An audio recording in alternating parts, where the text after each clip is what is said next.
Just wanted to talk, that's all. What's up, everybody? Tuesday, June 10th, 2025, which means it's time for our annual summer slump, if you're a Yankee fan. We'll talk about how the Yankees can avoid that in just a few minutes. In this pregame, we're going to cover a few things. We're going to talk about the lineup in a second, and we're going to talk about Giancarlo Stanton, who is taking rehab at-bats tonight in Somerset. That game kicks off in about 36 minutes. And I have confirmed that Giancarlo Stanton is using a torpedo bat. So I'm going to be very interested to see how that works out. I'd expect to see him in Fenway this weekend. He's been taking a lot of batting practice, a lot of live at-bats in Tampa.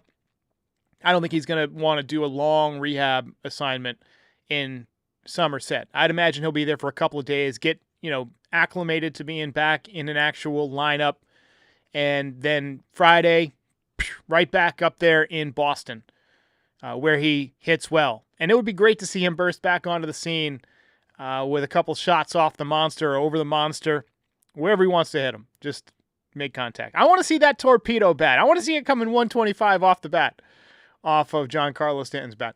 Anyway, I feel pretty good about tonight's game. We got Max Fried on the mound. Let's take a look at the lineup for the evening. So we got Paul Goldschmidt in there at first base. Excuse me. Trent Grisham is playing center field tonight. Aaron Judge, the DH tonight. Ben Rice gets the night off, and he's probably going to be getting a lot more nights off with Stanton coming back. Let's prepare ourselves for that.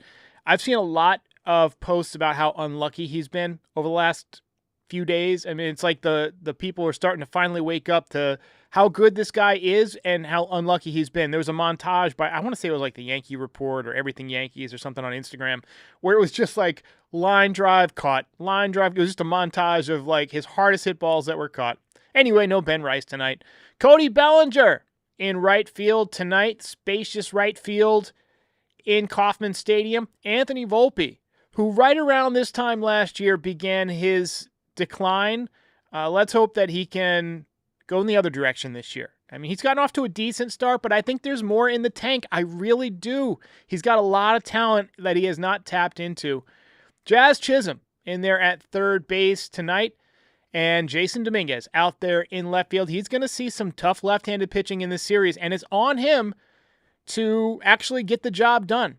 Now, I am about as big a Jason Dominguez supporter and stan as you can be. I think most of you would recognize, if you've been around on this channel, that I've been a supporter of his since day one, since before day one, since before he even made his professional debut.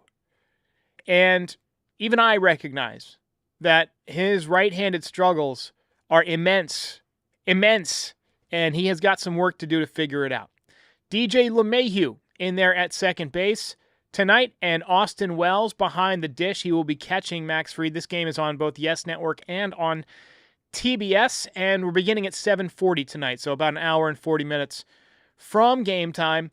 But this is a rematch of the American League Division Series, which the Yankees won in 4 games. It was actually a lot closer series than people realize. I mean, without Stanton hitting all those home runs, I mean, it was a tough slog for the Yankees.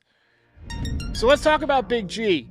What can we expect from him? Assuming all goes well in his rehab, which, let's be honest, is not a sure thing. It's never been a sure thing. Last night, during the live stream, we saw some comments giving Stanton a little bit of a hard time. And I get it. The guy's been on the injured list, for an enormous percentage of his Yankees career. But seeing what he did for us in the postseason last year and the way he has come through clutch time and time again, I'm giving him the benefit of the doubt. I think that we expected more from him coming to the Yankees after that MVP season. It's a classic case of buying high, right? I mean, we bought high, and now we're struggling with the decline of a guy on a big contract. And it's something that you always worry about. When you hand out a big contract or you acquire a big contract, you worry about the later end of that deal. It happened with Teixeira. It happened with A-Rod. It happens with everybody. Even happened with Jeter. The last couple of years were not great. But he's a guy that brings power, and power a lot of times is the last thing to go. Kind of like a boxer, right? I mean, you can still connect for that knockout blow once in a while, and we saw it in the postseason. But you wonder if the two tennis elbows, if that is sort of the beginning of the end. We also heard about a chronic calf injury. We've known for a while that he's had leg injuries. I mean, we always make the joke, but Lieutenant Dan, you ain't got no legs. Well, it's time for him to just say, forget about running, forget about playing the outfield. Let's just mash home runs. I mean, that's what we want. Let's get him to destroy left-handed pitching. Do your best against righties. He's one of these guys that likes to hit off the traject machine. And if you don't know what the traject machine is, it's basically as close as you can get to like a holodeck of pitching, right? They got realistic versions of the pitcher's delivery and footage, and then realistic spin rates and pitch types. These machines cost like $250,000 a piece. And, it's a shame I didn't invent it. But I've heard some people talk about it on Foul Territory, and they basically say that it's not exactly like the real thing. It's similar. It's close. It definitely helps, but it's not the same thing, right? So that's one of the reasons I think why he's going to take some, real BP today against actual hit. I said BP. It really will be BP against minor league hitters. We'll see. I'm going to follow his at-bats on MILB.com. But, with the elbow injuries, he apparently was feeling it down the stretch last year. I'm surprised that they didn't do anything about it after the season. They didn't do anything about it this winter. He came back to spring training and needed treatment right away. He ended up getting a bunch of PRP injections. I think he had 4 or 5 rounds of PRP injections, platelet-rich plasma. I can't tell you exactly what that means because I'm not a doctor, I'm not a scientist, but apparently it helps you heal. He was able to avoid surgery. At this point in his career, I think he's more of a threat than an actual impact. He goes on those tears where he goes crazy, and you just hope he does it in the postseason. Maybe does it a couple of times during the regular season to buy you some wins, but he's below a 1 WAR pretty much every year now. So don't expect huge things. I can imagine him having a little bit more success with the torpedo bat if he's comfortable with it, and that might be why he's taking so many reps. But anyway, let me know in the comments what you think the Yankees will do with the whole Stanton-Ben Rice situation now that Stanton's coming back. All I know is it's going to be difficult for Ben Rice to get the at-bats that I feel like he's earned since coming back. All right, now let's talk about the elephant in the room, and that is it's summertime, and the Yankees have played below .500 ball in each of the last 2 Julys. In June of 24, they went 14-13, and then in July they went 11-13, and then in 2023 they went 11-12 in June and 10-15 in July. So the last 2 years they have had bad years or bad summers. 2 straight years of under .500 baseball in July. Think about that. That's when contenders are supposed to separate themselves from the pretenders. That's the time when the Yankees used to do their most damage. Remember, they used to always get off to slow starts, and then they'd hit all those home runs when the weather heated up? Well, the last couple of years, they've been taking a collective siesta, and I'm tired of watching it. And here's the part that gets me. Here's what Aaron Boone says every single time. It's all right there in front of us? Yes, Aaron, it is right there in front of you. This time, it's for real in front of you. This is the time. Not in September when you're trying to frantically put the pieces back together to get a playoff push together. Now is the time to strap on your PF Flyers to, like Benny the Jet. Now is the time to avoid a slump. It's way easier to avoid a slump than to pull yourselves out of one. This team has proven that they don't respond to Boone when they're in a slump.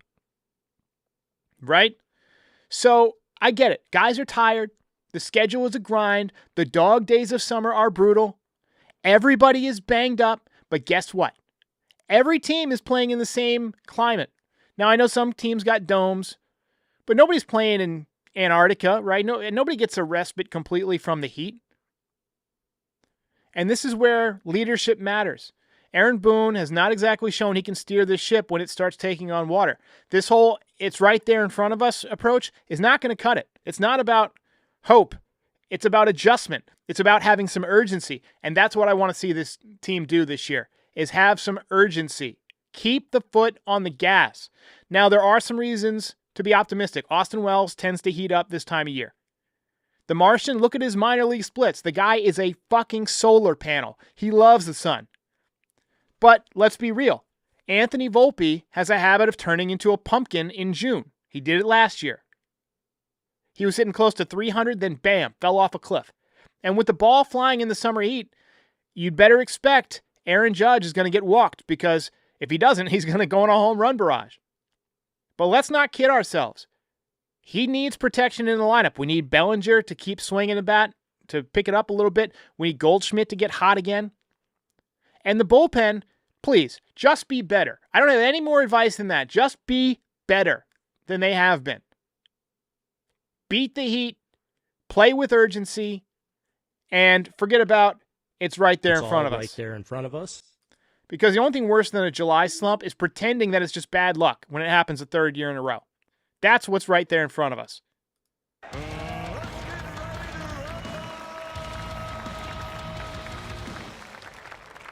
All right, so left-handed pitcher tonight on the mound for KC, Noah Cameron against the lefty for the Yankees, Max Fried. Now, Noah Cameron's stuff is elite. I mean, he's 25 years old. He's out of Central Arkansas. He's 2-1. He's got a sub-1 ERA so far. Doesn't throw hard, 91 miles an hour, 91.7 average velocity, but he keeps the ball off the barrel of the bat. He's basically a younger version of Ryan Yarbrough, and he's been pitching great. He's been pitching fantastic. Doesn't strike out a lot of guys, but he can be extremely, extremely tough. He is the number 5 MLB pipeline rank for the Royals. He is a very, very good young pitcher. And you just look at his numbers. I mean, they're phenomenal across the board. Fastball, changeup, cutter, curveball. So he's going to try and fade that changeup away from righties, and he's going to try and throw that cutter in on the hands. That's what we're going to see from him tonight. It is not a mystery. We got Max Fried, 8-1, 1.78 ERA, been completely dominating this year.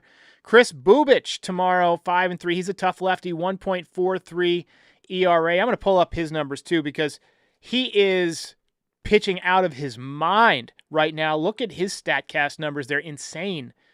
He is red across the board. So this is not some kind of like a fluke anomaly.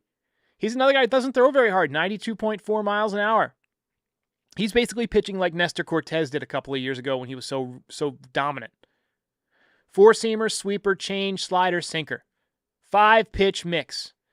And he's going to use it all. And he registers strikeouts. So last year he had 39 strikeouts and 30 in the third innings.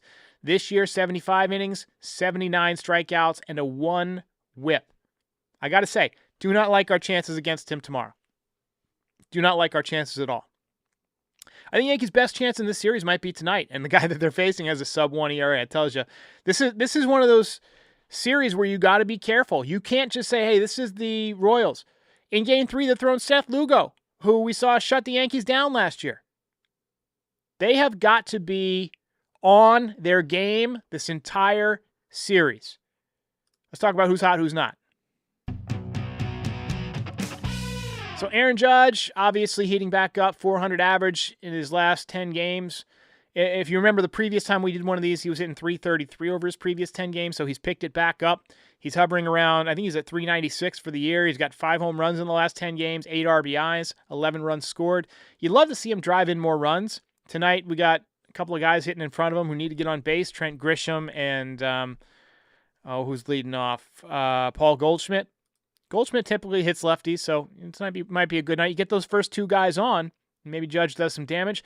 Austin Wells, last 10 games. I know the 273 isn't a sexy number, but 2 home runs, 6 RBIs. He's been looking better. He's been hitting the ball harder.